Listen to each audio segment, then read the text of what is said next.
Hello বন্ধুরা, আসসালামু আলাইকুম। আমি ফ্রিল্যান্সার হৃদয়। তো আজকে আপনাদেরকে দেখাবো কিভাবে ওয়ার্ডপ্রেস ওয়েবসাইটের ভিতরে এসএমটিপি সেট আপ করবেন।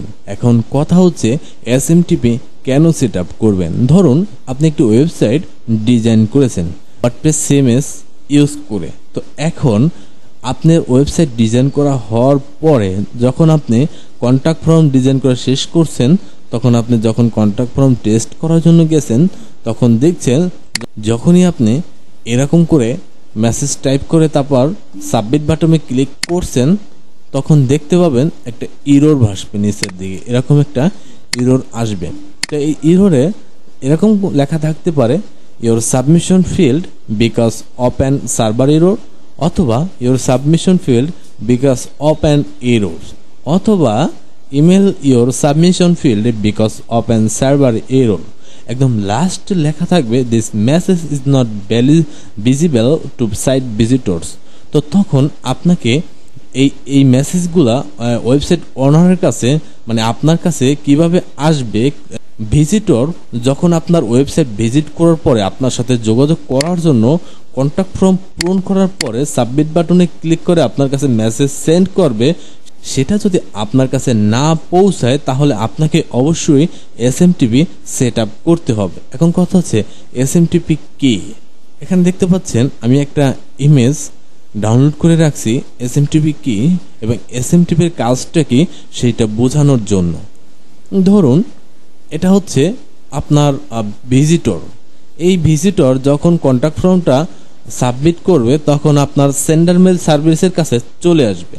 এই সেন্ডার মেল সার্ভিস আবার ইন্টারনেটের মাধ্যমে আপনার রিসিভ মেইলার সার্ভিসের কাছে সেন্ড করবে।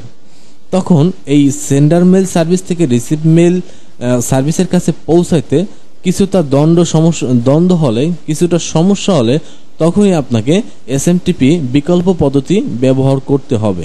তখন আপনার এই ইন্টারনেটের মাধ্যমে এখান থেকে না গিয়ে, এই থার্ড পার্টি সার্ভিসের কাছ থেকে না গিয়ে আপনার এক্সট্রা অন্য একটা থার্ড পার্টি প্লাগইনের মাধ্যমে সেন্ড করতে হবে। সেটার নাম হচ্ছে এসএমটিপি। এসএমটিপির ফুল মিনিং হচ্ছে সিম্পল মেল ট্রান্সফার প্রোটোকল। তখন এই এসএমটিপি পাঠাবে রিসিভ মেল সার্ভিসের কাছে। রিসিভ মেল সার্ভিস মেসেজটা পেয়ে তখন সে সেন্ড করবে আপনার কাছে। দ্যাটস মিন ওয়ার্ডপ্রেস ওয়েবসাইটের ওনারের কাছে সেন্ড করবে। তো চলুন এটা কিভাবে সেট করবেন দেখাই।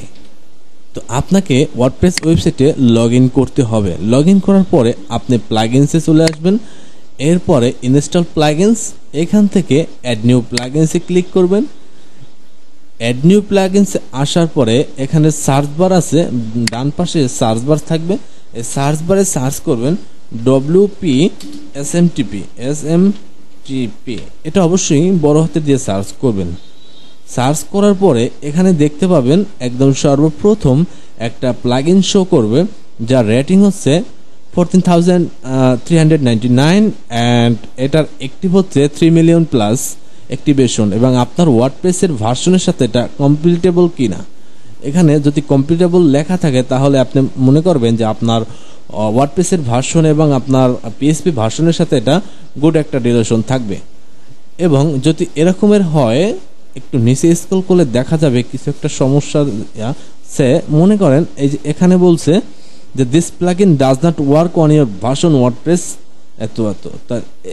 এই যে একটা প্লাগইন দেখতে পাচ্ছেন জিমেল এসএমটিপি, এখানে কি লেখা আছে ইনকমপ্লিটেবল, মানে আপনার এই প্লাগইনটা আপনার ওয়ার্ডপ্রেসের সাথে কমপ্লিটেবল না। তো আমাদের যে প্লাগইনটা প্রয়োজন সেই প্লাগইনটা আমাদের ওয়ার্ডপ্রেস ভার্সনের সাথে খুব সুন্দর, খুব ভালো আছে, রিলেটেড ভালো হবে, কোনো কোড ইরর করবে না। তো আমরা ইনস্টল নাও ক্লিক করে প্লাগইনটা ইনস্টল করি। ইনস্টল হওয়ার পরে এখন আমরা অ্যাক্টিভ করব।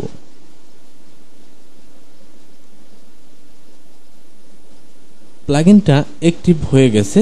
তো আমরা এইখান থেকে লেটস গেট স্টার্ট এখান থেকে ক্লিক না করে ব্যাগে চলে আসব। ব্যাগে আসার পরে আমরা আমাদের প্লাগইনের সেটিংসে যাব। ডব্লিউপি মেল এসএমটিপি এখান থেকে সেটিংসে যাব। সেটিংসে আসার পরে স্ক্রল ডাউন করব। স্ক্রল ডাউন করার পর এখানে দেখুন মেইলার। এই মেইলার থেকে অনেক ধরনের সার্ভিস, অনেক ধরনের থার্ড পার্টি কোম্পানি প্রোভাইড করে এই মেইল সেন্ডার। লাইক আপনি যে পিএসপি ইউজ করতে পারে, সেন্ট লেয়ার, এসএমটিপি রিকমেন্ডেড, তারপর হচ্ছে আরও অনেক এক্সেপ্টা অনেক জোহো মেইলার। তো আমরা আদার্স এসএমটিপি এইগুলো প্রোভাইড করে, তো আমরা এখান থেকে কোনোটা ইউজ করবো না, এটা ইউজ করবো আমরা গুগল অ্যান্ড জিমেল।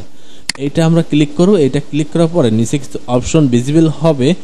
এখান থেকে এই অপশনগুলো ভিজিবল হওয়ার পরে এইখানে আপনাদের ক্লায়েন্ট আইডি এবং ক্লায়েন্ট সিক্রেট এই দুইটা কোড এখানে প্রবেশ করাতে হবে। তো এই দুইটা কোড কিভাবে পাবেন চলুন দেখাই। এখান থেকে দেখেন জিমেল ডকুমেন্টেশন, এখানে ক্লিক করবেন। এইখানে ক্লিক করার পরে এখানে আপনার এই ডকুমেন্টসগুলো পরেও আপনি এসএমটিপি সেট আপ করতে পারেন, অথবা এখান থেকে স্ক্রল ডাউন করবেন। স্ক্রল ডাউন করার পরে জাস্ট ওয়েট, স্ক্রল ডাউন করার পরে এখানে দেখেন creating a web app in your Google accounts. এইখান থেকে দেখেন গুগল ক্লাউড কনসোল, এখানে একটা লিঙ্ক অ্যাড করা আছে, এইখানে ক্লিক করবেন। এখানে ক্লিক করলে আপনার ডেস্কটপে জিমেল ইউজ করা আছে, ওই জিমেলটা অটো লগ ইন হয়ে আপনার গুগল ক্লাউডে প্রবেশ করবে। গুগল ক্লাউডে লগ ইন হওয়ার পরে এইখান থেকে যদি আপনার প্রজেক্ট ক্রিয়েটর থাকে, আগে থাকতে যদি প্রজেক্ট ক্রিয়েট করা থাকে তাহলে আপনি এখান থেকে আর প্রজেক্ট ক্রিয়েট লাগবে না। যদি আপনার প্রজেক্ট ক্রিয়েট করা না থাকে তবে এইখান থেকে ক্লিক করবেন, অথবা প্রজেক্ট ক্রিয়েট করা না থাকলে এইখানেই আপনার নিউ প্রজেক্ট, এরকম এখানে দেখা যাচ্ছে নিউ প্রজেক্ট, এরকম এই লেখাটা এইখানে থাকবে। তো যদি এখানে না থাকে সেক্ষেত্রে এখানে ক্লিক করবেন, টুগলে ক্লিক করার পর এখানে দেখবেন যে নিউ প্রজেক্ট। তো প্রথমে প্রজেক্ট ক্লিক করবেন। ধরুন এই প্রজেক্টটার নাম দিব আমার ওয়েবসাইটের নামটুকুই দিব, জাস্ট এখানে ওয়েবসাইটের নামটা প্রবেশ করাই এমডি রাজু খান। তো এখানে আর কিছুই করবো না, জাস্ট ক্রিয়েটিংয়ে ক্লিক করব। ক্রিয়েটিংয়ে ক্লিক করার পরে এখানে নতুন আরেকটা প্রজেক্ট ওপেন হবে, দেখবেন, জাস্ট ওয়েট। হ্যাঁ, প্রজেক্ট ক্লিকরা হয়ে গেছে। তো প্রজেক্ট ক্লিকরা হলে এখান থেকে থ্রি ডটে আসবেন। থ্রি ডটে আসার পরে এপিআইস অ্যান্ড সার্ভিসেস থেকে আপনি লাইব্রেরিতে চলে যাবেন। লাইব্রেরিতে আসার পরে এখানে দেখবেন যে আপনার অ্যাপসটা ইনেবল করা আছে কিনা। এখানে জিমেল লেখেন, জিমেল লেখলে এখানে দেখবেন জিমেল এপিআই নামে একটা আসবেন। এইখান থেকে দেখেন যে নাম্বার 1 জিমেল এপিআই, এটাতে ক্লিক করেন। দেখেন এখানে যদি এখানে আমারটা অলরেডি ইনেবল করা, এখানে দেখছেন এপিআই ইনেবলড। যদি আপনার ইনেবল করা না থাকে এখানে ইনেবলড অপশন লেখা থাকবে, এখানে ক্লিক করে এটাকে আপনি ইনেবল করে নেবেন। এইটা ইনেবল করা হলে আপনি ব্যাকে চলে আসবেন, অথবা থ্রি ডটে ক্লিক করবেন। থ্রি ডট থেকে এখান থেকে আপনি ক্রেডেনশিয়ালে চলে যাবেন। এই ক্রেডেনশিয়াল ক্লিক করবেন। ক্রেডেনশিয়ালে আসার পরে এখানে আপনাকে কিছু সিস্টেম সেট আপ করতে হবে। এখান থেকে ক্রিয়েট ক্রেডেনশিয়াল এখানে ক্লিক করবেন। এইখানে ক্লিক করার পরে এই যে দেখতে পাচ্ছেন অথস ক্লায়েন্ট আইডি, এইখানে ক্লিক করবেন। এইটাতে ক্লিক করার পরে আপনাকে কিছু অপশন দেওয়া হবে। এখান থেকে প্রথমেই যে একটা টুগল অপশন চাবে সেটা হচ্ছে অ্যাপ্লিকেশন টাইপ। এখানে টুগলে ক্লিক করুন, তারপর এখান থেকে সিলেক্ট করেন web applications. Web application select করার পরে এখানে আমি আমার ওয়েবসাইটের নামটাই দিই এমডি রাজু, আচ্ছা এটা এইভাবে দিই এমডি রাজু খান, আচ্ছা দিলাম। এটা দেওয়ার পর এখানে আপনার ওয়েবসাইটের নামটা দিবেন, জাস্ট একটু স্পেস দিয়ে নামটা দিবেন, অথবা ওয়েবসাইটের টাইটেলটা দিবেন। ওয়েবসাইটে যে আপনার উপরের দিকে টাইটেল থাকে টাইটেলটা দিবেন। এরপরে এখান থেকে দেখেন অথরাইজ জাভাস্ক্রিপ্ট অর্গানাইজ, এটা আপনি কিছুই করবেন, এটা যেভাবে সেভাবেই থাকবে। এখান থেকে দেখেন অথরাইজ রিডাইরেক্ট ইউআরএল, তো এখান থেকে এটা ক্লিক করেন। এখান থেকে দেখেন যে অথরাইজ রিডাইরেক্ট ইউআরএল কোনটা, এই এসএমটিপির ভিতরে এখান থেকে যে এই যে ইউআরএলটা, এই ইউআরএলটা এখান থেকে কপি করবেন। এই ইউআরএলটা এখান থেকে কপি করার পরে এখানে পেস্ট করে দিবেন। পেস্ট করে দেওয়ার পরে ক্রেডিটে ক্লিক করবেন। ক্রিয়েটিংয়ে ক্রিয়েট করার পরে এখান থেকে আপনাকে ক্লায়েন্ট আইডি দেবে, সিক্রেট আইডি দেবে। এই ক্লায়েন্ট আইডি এবং সিক্রেট আইডি এইখান থেকে কপি করবেন। এটা হচ্ছে ক্লায়েন্ট আইডি, এটা আপনি এখানে প্রবেশ করাবেন এবং এখান থেকে দেখেন এটা হচ্ছে সিক্রেট আইডি, তো এখান থেকে এটা কপি করবেন এবং এটা সিক্রেট আইডি এখানে পেস্ট করবেন। পেস্ট করার পরে সেভে ক্লিক করবেন। সেভে ক্লিক করার পরে দেখবেন আপনার এটা হয়ে গেছে। এখন আপনার লাস্ট যে কাজটা হচ্ছে, এই কাজটা হচ্ছে অথরাইজেশনে আপনার গুগল অ্যাকাউন্টটি অ্যালাউ করে দেওয়া। এই জাস্ট আমি সাইটটা আবার ভিজিট করে দেখাই। আপনার ওয়েবসাইটের এই যে ফর্মে যে আমরা যেই ইমেল পাওয়ার জন্য, মেইল পাওয়ার জন্য যে জিমেলটা ব্যবহার করছি, এই জিমেলটা আমরা এইখানে অ্যালাউ করে দেব। এখানে just allow plugin send emails your Google account, এখানে ক্লিক করেন। ক্লিক করার পরে এখানে আপনার যদি অনেকগুলো মেল থাকে, এই মেলগুলো আসবে। আপনার যেই মেলটা আপনি কানেক্ট করতে চান সেই মেলটা এখান থেকে সিলেক্ট করে দেবেন। তো আমি আমার সিকিউরিটির জন্য মেলগুলো আমি ব্লার করে রাখলাম। তো এখানে আমি একটা মেল সিলেক্ট করে দিই। সিলেক্ট করে দেওয়ার পরে আপনি এইরকম একটি ইন্টারফেস দেখতে পাবেন। এখান থেকে আপনি অ্যাডভান্সে যাবেন।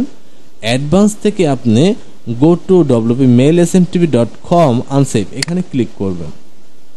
এখানে ক্লিক করার পরে এখানে আপনি অ্যালাউ করতে, কন্টিনিউ করতে বলবে, তো আপনি এইখান থেকে কন্টিনিউ করে দিবেন। কন্টিনিউ করে দেওয়ার পরে এখানে আপনি অলরেডি আপনার কাজটা এখানে শেষ হয়ে গেছে। এখানে একটি নোটিফিকেশন আছে, you have successfully link the current site your Google API project, new you can start sending email through Gmail. So আপনি এখানে দেখতেন স্ক্রল ডাউন করলে যে আপনার এখানে অথরাইজেশনটা কানেক্ট হয়ে গেছে, কানেক্ট পদার সাথে, এই জিমেলের সাথে রাজু খান 3185 gmail.com এইটার সাথে কানেক্ট হয়ে গেছে। তো আপনি এখানে সেভে ক্লিক করেন।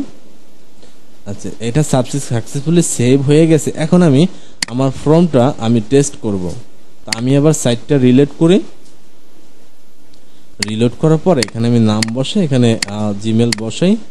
জিমেল বসানোর পরে এখানে লিখি হ্যালো আই এম হৃদয়। তো আমি এখন মেলটা সাবমিট করি। দেখেন এখানে your submission was successfully send. তো আমাদের যে ওয়েবসাইটে যে প্রবলেমটা ছিল, যে ফর্ম কাজ করতেছিল না, এই এখন ফর্ম কাজ করতেছে। তো আমরা কিভাবে বুঝবো এই মেলটা আমরা কোথায় পাবো? চলেন জিমেল চেক করি।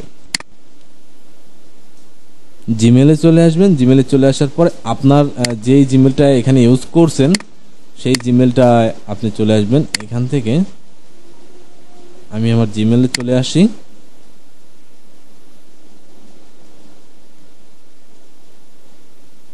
দেখেন একদম উপরে একটা মেসেজ দেখতে পাইতেছেন, এখানে ক্লিক করেন। দেখেন এই যে নেম এমডি রাজু খান, ইমেল হচ্ছে এটা থেকে আসছে, মেসেজ হচ্ছে হ্যালো আই এম হৃদয়।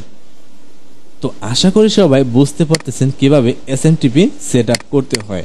যদি কারো কোনো কোয়েশ্চেন থাকে অবশ্যই কমেন্টে জানাবেন।